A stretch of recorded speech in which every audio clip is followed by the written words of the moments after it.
Y doctor Cárdenas, voy con usted primero, María Camila. Estamos hablando de unas cifras que muestran que hay mucho en juego con las decisiones que tomó el gobierno Trump. Sí, solo el año pasado Estados Unidos se mantuvo como el principal socio comercial de nuestro país. Las exportaciones fueron de 14.336 millones de dólares, siendo el 29%, el 30% de las ventas totales. Esto es según el DANE. Y nada más en enero de este año, estas exportaciones a Estados Unidos, Juan Roberto, fueron de más de 1.100 millones de dólares. Doctor Cárdenas, decía usted antes de la pausa que la palabra para describir lo que estamos viviendo es desconcierto. ¿Por qué?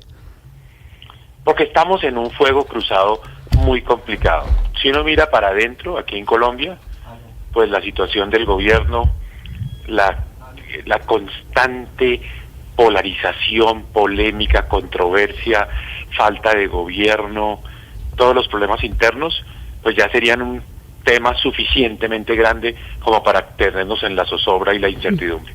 Pero miramos hacia afuera, vemos al exterior, vemos lo que está pasando en Estados Unidos y pues la cosa se pone todavía más preocupante. Entonces es un momento muy difícil porque no hay ningún frente de tranquilidad. Quizás yo me atrevería a decir que lo único que aparece como una especie como luz al final del túnel es el 2026, las elecciones, que se empiecen como a debatir los posibles escenarios, Colombia al otro lado, Colombia mejorando. Pero si uno mira la coyuntura y uno se dedica a analizar lo que ha pasado esta semana, tanto en Colombia como en el exterior, pues queda sumamente preocupado. Y eso para cualquier persona, cualquier empresa, cualquier familia, pues es siempre como un tema de generar pues mucha parálisis, ¿no? Eso es lo que yo veo. Claro, le quiero trasladar una pregunta antes de entrar a mirar la afectación puntual a Colombia.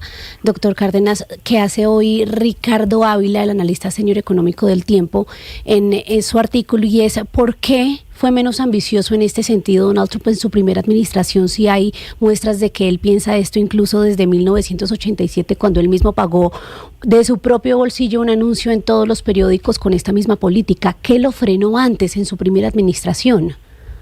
Bueno, yo creo que el análisis de esa pregunta requiere una gran cantidad de dimensiones. Empecemos por la misma psicológica, o sea, este es un presidente pues que realmente tuvo que superar los más grandes obstáculos que ha tenido cualquier presidente para llegar allá. O sea, 2 juicios en el Congreso, una condena en un tribunal en Nueva York, el presidente que pues logró derrotar a Biden, que era pues el presidente en ejercicio, que logró cambiar el candidato de los demócratas en un ataque a Biden, en fin, una cantidad de obstáculos que si usted los pone uno tras otro, dice, la persona que logra superarlos se debe sentir un superhéroe, y eso le debe dar psicológicamente el poder mental para decir cualquier cosa, puedo hacer cualquier cosa. Entonces, eso es como un primer elemento. Un segundo elemento es, sí, seguro eran ideas que él tenía, lo del proteccionismo, lo de buscar que la economía de Estados Unidos empezara a producir otra vez una cantidad de cosas que había dejado de producir, que se habían ido a China, a Vietnam, a México. Entonces él dice, este es el modelo y el proteccionismo es la salida, y mucho rechazo hacia Europa. Yo creo que ese es otro elemento que está ahí, una sensación de que Europa ha vivido a expensas de Estados Unidos, especialmente en el tema militar. Entonces eso también sale a flote. Pero un elemento aún más importante es rodearse de un equipo de personas que piensan todas como él. Él dice que su gran error en el primer gobierno fue haber tenido personas que disentían, que no estaban de acuerdo, que expresaban puntos de vista diferentes, y que ese es el error que él no quiso cometer, y por eso convoca y recluta un grupo de personas todas que piensan exactamente igual. Y genera toda una movilización, doctor Cárdenas, política que lo hace sui generis, distinto, diferente, pero Ave María que sí que está mostrando que es distinto.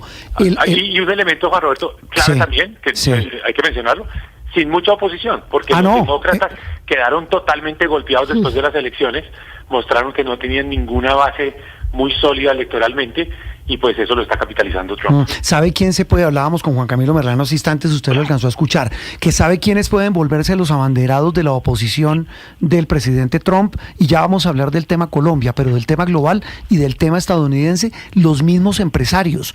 Es que perder usted 6 billones de dólares en 2 jornadas, pues ya eso no hace ningún chiste. Sí, ¿y sabe quién más en esa línea? ¿Quién? Hay una gran cantidad de países que fueron progresando a lo largo de los años, digamos últimos 20, 25 años, las famosas economías emergentes, que hoy sumadas pesan mucho y pueden hablar más duro. Por ejemplo, Turquía, Arabia Saudita, Brasil, en fin, países India. que tienen... Sí, ahora hace un mes, el ministro de Hacienda de Arabia Saudita convocó a un grupo de ministros de Hacienda. Yo estuve presente en esa reunión y más o menos el mensaje fue, mire, nosotros todos sumados, primero hemos ganado mucho con la globalización, por eso es que los países se han logrado desarrollar, por eso, digamos, Brasil es lo que es hoy, por eso India es lo que es hoy, todos ellos estaban allá. Nosotros podemos ser un contrapeso importante a los Estados Unidos, ya no lo va a lograr Europa, pero sí lo puede lograr ese grupo de economías emergentes. Y tiene mucha plata, Arabia Saudita, pues realmente es impresionante cómo puede mover mucho proyecto de inversión en todas partes del mundo. Entonces le van a surgir contrapesos a los Estados Unidos. Eso no lo vamos a ver el mes entrante, ni en 6 meses, pero sí hacia adelante. Colombia debería estar, para ir al tema de Petro, ¿en qué se equivoca Petro? Petro está con un discurso de hace 30 años. Es una persona que realmente no está sintonizado con lo que está pasando en el mundo hoy. Colombia debería estar hoy más bien hablando, no de proteger al Tren de Aragua, no de que esos tipos son amigos míos y que ustedes en Estados Unidos los tratan mal. Debería estar diciendo, yo voy a ser parte de esta gran alianza de economías emergentes para defender la globalización, para ir en contra de los aranceles de Trump, para entre nosotros mismos apoyarnos, es decir, apalancarnos dentro del grupo donde realmente debemos estar, que son las economías emergentes, las Turquías de este mundo, los países que realmente, Arabia Saudita, los países que hoy realmente pueden impulsar la economía global. Para explicárselo a la gente que nos escucha, doctor Cárdenas, cuando usted habla de economías emergentes y cómo Colombia puede cogerle la comba al palo en medio de esta coyuntura, ¿cómo podríamos cambiar o trasladar ese nivel de aliado comercial hacia otra economía sin vernos afectados con el arancel de Estados Unidos? Pongamos el ejemplo cuando usted habla de Turquía, ¿cómo podría Colombia fortalecer ese vínculo y evitar afectación? Bueno, Colombia, en primer lugar, tiene que ser súper cauteloso. A Colombia no le ha ido mal, porque el arancel del 10% que le puso Trump es el más bajo de todos los aranceles. Por decir algo, el de Vietnam, 40%. Entonces, nosotros relativamente hablando, no quedamos mal. Sí, nuestros productos al llegar a Estados Unidos se van a encarecer un 10%, pero eso no los va a sacar automáticamente del mercado de Estados Unidos. Nosotros podemos seguir produciendo el mercado de Estados Unidos. Y, de hecho, ahora podemos producir unas cosas que antes hacía Vietnam, porque los productos de Vietnam sí se van a encarecer en un 40%, entonces los nosotros pueden ser más baratos en el mercado de Estados Unidos. Yo aquí estaría viendo más la oportunidad. Entonces, ¿cuál es el gran error de Gustavo Petro? En vez de decir a Colombia, miren, empecemos a ver qué es lo nuevo que le vamos a poder vender a Estados Unidos, entra en una controversia porque viene la Secretaría de Seguridad de los Estados Unidos y le dice, es que ustedes maltratan al Tren de Aragua. Es la conversación más mala, más contraproducente y sobre todo más innecesaria para tener con los Estados Unidos en este momento. No tiene para qué entrar a provocar. ¿Para qué? Para que nos suban los aranceles y los pongan en el mismo nivel de Vietnam, 40%. Y espero la desertificación. Sin duda. Entonces, yo siento que Colombia necesita un presidente que diga, bueno, vamos a aliarnos con los que estamos todos como del mismo lado. Países que queremos impulsar la economía global, que los mercados sigan abiertos, que haya flujos de capitales, que haya posibilidades de inversión y no provocar a Estados Unidos, porque a nosotros, mientras pasa el problema de Estados Unidos, nosotros no vamos a resolver el problema de Estados Unidos. Mientras pasa ese problema, pues nos conviene en medio de todo pasar de agache. Así sea con un arancel del 10%, pero que va a ser mejor, nos va a dejar mejor parados de lo que está Vietnam, de lo que está China, de lo que están muchos países que compiten con nosotros. Entonces, yo simplemente diría, aquí no provoquemos a Estados Unidos, no generemos una controversia innecesaria y, por supuesto, dediquémonos a impulsar sectores de nuestra economía que puedan ingresar a Estados Unidos en este momento, en estas condiciones, pues aprovechando una situación relativamente mejor para nosotros que para muchos otros países. Doctor Cárdenas, pero viendo uno el titular del Espectador en primera página es muy bueno, haciendo cuentas. Todos los que hacen negocios con Estados Unidos, pues empiezan a hacer cuentas. Sectores como el de las flores, como el del café, como el del carbón, ¿cómo logran sacarle jugo? ¿Cómo logran capotear el temporal de los aranceles en Estados Unidos?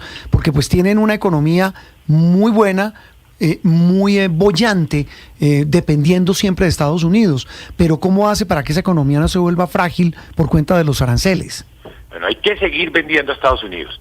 Hay que buscar ser más eficiente en ese mercado de Estados Unidos. ¿Aún con arancel? Sí. Es decir, pues ¿no ya encarece el producto? No hay mucho que hacer, Sí, no. O sea, a no ser de que Estados Unidos los quite, Sí. pero por ahora hay una realidad. Entonces hay un arancel del 10%. Entonces, primero, hay que ver cómo, frente al consumidor de Estados Unidos, uno logra todas las eficiencias posibles para que ese arancel del 10% no signifique un aumento del precio del 10% en Estados Unidos y una pérdida de mercado del producto que yo vendo colombiano, que no se me vaya que no vaya a perder mercado. O sea, tengo que ser eficiente, tengo que compensar un poco ese arancel. Pero al mismo tiempo, yo estaría diciendo, oiga, yo vendo flores de Colombia o café de Colombia. Mi café, en todo caso, hoy va a ser más barato que el de Vietnam, porque a Vietnam le pusieron un arancel más alto. Entonces, yo me voy ya mismo a ver dónde compran café de Vietnam y a decir, aquí les traigo el café de Colombia, porque les va a salir más barato. O sea, en todo caso hay oportunidad. Y lo mismo pasa con las flores y con otros productos. Entonces, esto es no de quedarnos con los brazos cruzados, sino de salir a decir, esta es la nueva realidad, tenemos que enfrentarla y tenemos que lograr que esa realidad a nosotros nos vaya lo mejor posible. Entonces no es llorar sobre la leche derramada, sino ir a decir, bueno, vamos y tenemos con qué. Eso es lo más importante. Nosotros tenemos con qué dar esa pelea. Tenemos cómo quedar relativamente bien parados.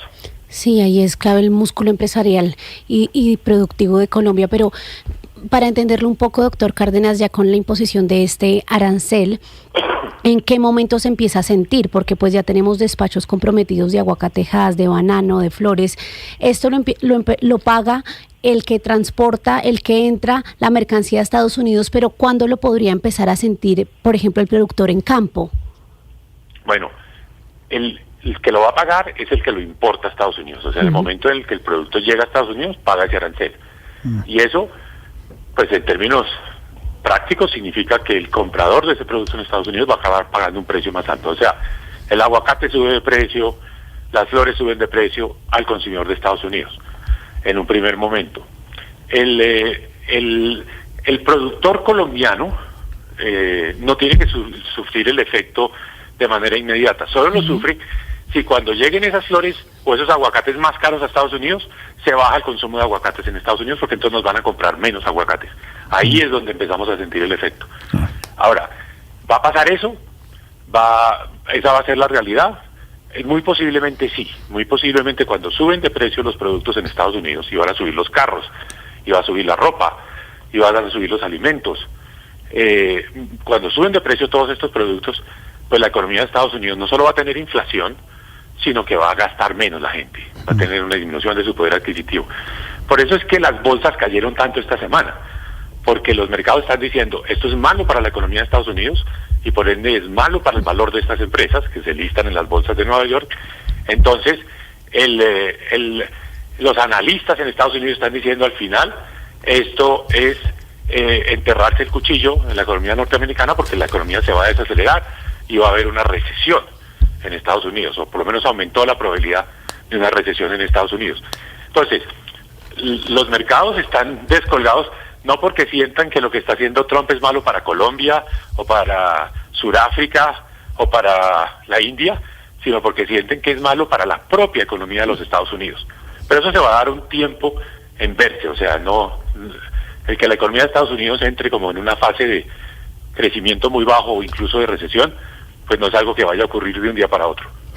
Me queda solo una duda, pues debe haber muchas, pero una puntual de la que están preguntando muchos oyentes y televidentes, doctor Cárdenas. Dice, pregúntele al exministro, el dólar. El viernes se trepó. ¿Y qué puede venir para la tasa de cambio en Colombia?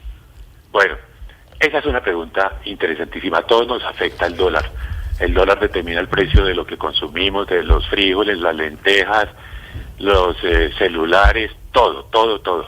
Entonces, el dólar se vuelve una variable pues que realmente a todos los colombianos nos interesa. ¿Qué viene con el dólar? Hay dos fuerzas que yo creo que es muy importante tener en cuenta. Una interna nuestra aquí de Colombia y que está totalmente determinada por el gobierno de Gustavo Petro.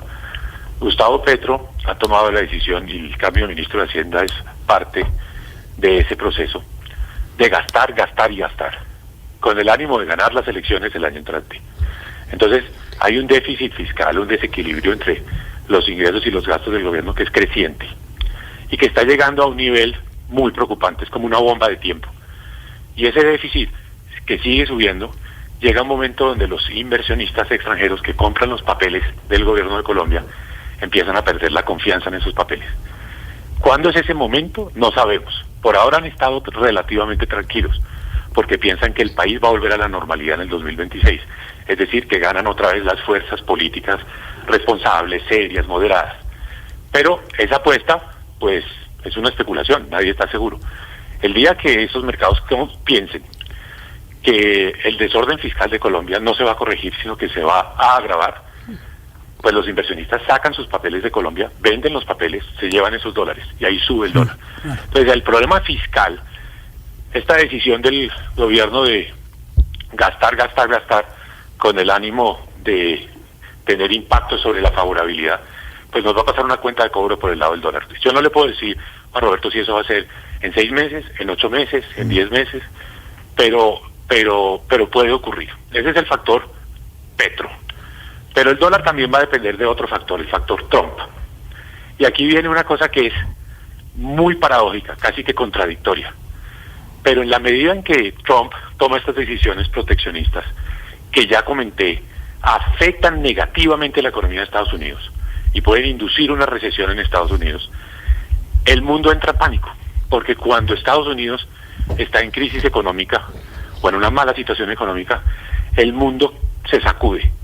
Y curiosa y contradictoriamente, cuando el mundo está así, con tanta incertidumbre y con tanta preocupación por lo que está pasando en Estados Unidos, se refugia en el dólar, porque considera que el dólar es el activo más seguro, es la moneda sin riesgo. Entonces, se debilita Estados Unidos, pero la gente se va a buscar las inversiones en los papeles del gobierno de Estados Unidos.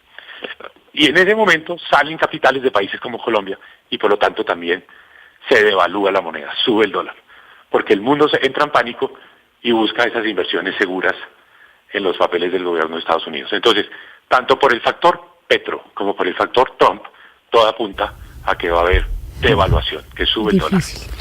Pues esa explicación última es tal vez la más compleja. Pues doctor Cárdenas, de verdad muchas gracias por ayudarnos y ayudar a nuestra audiencia a entender la magnitud del reto que estamos afrontando. Le mandamos un abrazo. A ustedes, como siempre. Mauricio Cárdenas Santamaría, exministro de Hacienda, hablando de la noticia de la semana. ¿Le quedó claro que el dólar sube? Y con la subida del dólar se trepa todo lo que llega importado. Claro, ¿sabe quiénes pueden resultar ganando? Los exportadores. Sí.